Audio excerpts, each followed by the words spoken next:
नमस्कार दोस्तों, मैं मोहन कुमार स्वागत करता हूं आप सबों का। और आप देख रहे हैं क्रिएटिव कंप्यूटर स्टडी। आज की इस वीडियो में आप सी प्रोग्रामिंग से जुड़ी 6 बातें जानने वाले हो, और ये 6 बातें इंटरव्यू पर्पस से या सी प्रोग्रामिंग के भी नजरिए से बहुत ही इंपॉर्टेंट है। तो सबसे पहली बात आप जानने वाले हो कि सोर्स कोड क्या होते हैं, दूसरी बात जानने वाले हो कि मशीन कोड क्या होते हैं, तीसरी बात जानने वाले हो कि कंपाइलर क्या होता है, चौथी बात मैं करूँ तो इंटरप्रेटर क्या होते हैं, पांचवी बात करूँ तो कंपाइलर या इंटरप्रेटर की जरूरत क्यों पड़ती है, और छठी और आखिरी बात करूं तो कंपाइलर और इंटरप्रेटर में क्या डिफरेंस होता है कॉम्पिटिटिव पॉइंट ऑफ व्यू से या इंटरव्यू पॉइंट ऑफ व्यू से। ये बहुत ही इंपॉर्टेंट टॉपिक है, difference between compiler and interpreter. तो वीडियो में बने रहिएगा। चैनल सब्सक्राइब नहीं किया तो सब्सक्राइब करते हुए नोटिफिकेशन बेल पर क्लिक करके ऑल को दबा दीजिए। तो चलिए शुरू करते हैं, लेकिन हाँ, वीडियो पसंद आया तो लाइक करते हुए कॉमेंट जरूर डालना। कंपाइलर और इंटरप्रेटर को जानने से पहले सबसे पहले हम लोग सोर्स कोड को जानेंगे कि सोर्स कोड क्या होते हैं। तो जनरली हम लोग जो कंप्यूटर के प्रोग्राम लिखते हैं हाई लेवल लैंग्वेज में,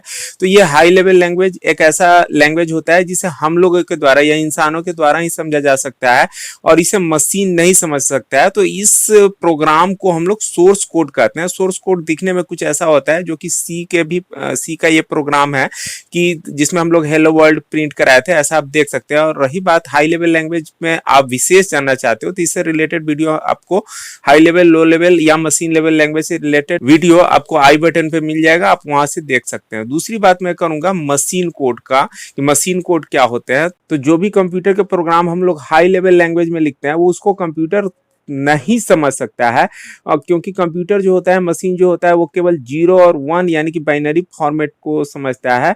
तो ये 0 और 1 में जो कोड होते हैं, जो प्रोग्राम होते हैं, उसे हम लोग मशीन कोड कहते हैं। मशीन कोड कुछ इस तरह से दिखता है जो कि एक मशीन बड़े आसानी से इसे पढ़ सकता है, लेकिन हम इंसानों के लिए इसे पढ़ना बहुत ही मुश्किल होता है। अब हम लोग जानेंगे कि कंपाइलर क्या होते हैं। तो कंपाइलर एक स्पेशल प्रोग्राम होता है जो कि स्टेटमेंट, जो कि एक पार्टिकुलर प्रोग्रामिंग लैंग्वेज में लिखा होता है, जिसे हम लोग सोर्स कोड के नाम से भी जानते हैं। तो उस सोर्स कोड के जो प्रोग्राम्स होते हैं उसे प्रोसेस करने का काम करता है, और प्रोसेस करते हुए उसे मशीन लेवल लैंग्वेज में या मशीन कोड में कन्वर्ट कर देता है, जिसे कंप्यूटर के प्रोसेसर के द्वारा रीड किया जा सकता है। तो इसे इस तरीके से भी कह सकते हैं कि कंपाइलर एक ऐसा स्पेशल प्रोग्राम है जो कि सोर्स कोड को मशीन कोड में कन्वर्ट करने का काम करता है। साथ ही साथ कंपाइलर जो है हमारे सोर्स कोड में यदि कोई एरर है या कोई वार्निंग्स है तो उसे भी ये फाइंड करने का काम करता है, लेकिन उसे रेक्टिफाई नहीं करता, यानी कि उसे सही नहीं करता है, लेकिन ये जरूर बता देता है कि हमारे सोर्स कोड में यदि कोई एरर्स है या कुछ वार्निंग है। तो एरर्स के ऊपर भी हम फर्दर नेक्स्ट वीडियो लेकर के आएंगे कि प्रोग्राम में एरर्स क्या होते हैं और एरर्स कितने प्रकार के होते हैं। अगली बात मैं करूंगा इंटरप्रेटर की। इंटरप्रेटर क्या होते हैं। तो इंटरप्रेटर भी सेम एज कंपाइलर की ही तरह होते हैं। ये भी एक स्पेशल प्रोग्राम है जो कि हाई लेवल लैंग्वेज में, यानी कि जिसे हम लोग सोर्स कोड कहते हैं, उसे मशीन कोड में कन्वर्ट करने का काम करता है। यानी कि दोनों करीब करीब एक ही जैसा होता है, लेकिन फिर भी इन दोनों में काफी सारे डिफरेंसेस है, तो हम लोग डिफरेंसेस को भी देखेंगे। साथ ही साथ इंटरप्रेटर भी एरर्स को फाइंड करता है और वार्निंग्स को भी फाइंड करता है, लेकिन उसे सही नहीं करता है। अब कंपाइलर और इंटरप्रेटर में अंतर जानने से पहले सबसे पहले हम लोग ये जान लें कि इंटरप्रेटर या कंपाइलर की जरूरत क्यों है। तो कंपाइलर या इंटरप्रेटर की जरूरत इसलिए पड़ती है क्योंकि ये सोर्स कोड को मशीन कोड में कन्वर्ट करने का काम करता है। सोर्स कोड यानी कि हाई लेवल लैंग्वेज, जिसे हम आप रीड कर सकते हैं। जस्ट वीडियो में प्रीवियसली आपने देखा होगा। मशीन कोड जो कि 0 और 1 के फॉर्मेट में होता है, जिसे कंप्यूटर ही केवल रीड कर सकता है। Similarities between interpreter and compiler की मैं बात करूं तो दोनों में काफी ज्यादा सिमिलरिटीज है, क्योंकि दोनों ही स्पेशल प्रोग्राम है। साथ ही साथ ये हाई लेवल लैंग्वेज में लिखे हुए प्रोग्राम्स को मशीन कोड में कन्वर्ट करने का काम करता है, जो कि एक कंप्यूटर समझ सकता है। लेकिन इन सिमिलरिटीज के अलावा कंपाइलर और इंटरप्रेटर में जो है बहुत सारे डिफरेंसेस है। तो अब हम लोग डिफरेंसेस को देख लेते हैं। Difference between compiler and interpreter. सबसे पहले मैं इंटरप्रेटर की बात करूंगा। तो इंटरप्रेटर जो होते हैं वो प्रोग्राम्स के एक लाइन को या एक स्टेटमेंट को एक बार में ट्रांसलेट करने का काम करता है। किस में ट्रांसलेट करता है? तो सोर्स कोड को मशीन कोड में।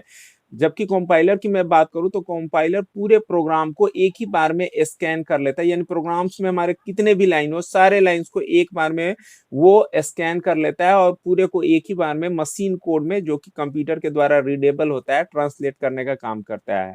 अगली मैं डिफरेंसेस की बात करूं तो इंटरप्रेटर जो है कोड को एनालाइज करने में, यानी कि प्रोग्राम्स को एनालाइज करने में बहुत ही कम टाइम लेता है, लेकिन ओवरऑल एग्जीक्यूशन की मैं बात करूं तो ये जो है कंपाइलर के रेस्पेक्ट में ज्यादा टाइम्स लेते हैं। लेकिन यदि कंपाइलर की बात की जाए तो कंपाइलर कोड को एनालाइज करने में तो ज्यादा टाइम लेता है इंटरप्रेटर से, लेकिन ओवरऑल प्रोग्राम एग्जीक्यूशन की जब बात की जाती है तो compiler takes less time than the interpreter, so that compiler is much better than interpreter. लेकिन फिर भी दोनों के कई सारे अलग अलग एडवांटेजेस है, इसलिए अलग अलग प्रोग्रामिंग लैंग्वेज अलग अलग तरीके से इंटरप्रेटर या कंपाइलर या फिर दोनों का भी यूज करते हैं। अगली डिफरेंसेस की बात करूं तो इंटरप्रेटर में ऑब्जेक्ट कोड जनरेट नहीं होता है, सो दैट ये मेमोरी इफिशियंट होता है। और इसके वर्किंग फंक्शनैलिटी की बात करूं तो सोर्स कोड को ये इंटरमीडिएट कोड में कन्वर्ट करता है। सोर्स कोड जो कि हमारे इस वीडियो के स्टार्टिंग में आप देखे होंगे उसे इंटरमीडिएट कोड में कन्वर्ट करता है और फिर इसे इंटरप्रेट कर देता है और ये मशीन कोड में कन्वर्ट कर देता है। लेकिन यदि कंपाइलर की बात की जाए तो कंपाइलर जो है ऑब्जेक्ट कोड जो है जनरेट करता है, जिस कारण ये फिर फर्दर लिंकिंग का काम करता है और इसे ज्यादा मेमोरी का जरूरत होता है। इसके भी वर्किंग फंक्शनैलिटी की बात करूं तो ये सोर्स कोड को जो है प्रोसेसिंग करके ऑब्जेक्ट कोड में कन्वर्ट करता है और ऑब्जेक्ट कोड को फिर जो है मशीन कोड में ये प्रोसेस करने का काम करता है। अगली डिफरेंसेस की मैं बात करूं तो प्रोग्रामिंग लैंग्वेज जैसे कि जावा स्क्रिप्ट है, पाइथन है, रूबी है, ये प्रोग्रामिंग लैंग्वेज केवल और केवल इंटरप्रेटर का यूज करते हैं। लेकिन प्रोग्रामिंग लैंग्वेज जैसे सी है, सी प्लस प्लस है, सी शार्प है, ये कंपाइलर का यूज करते हैं।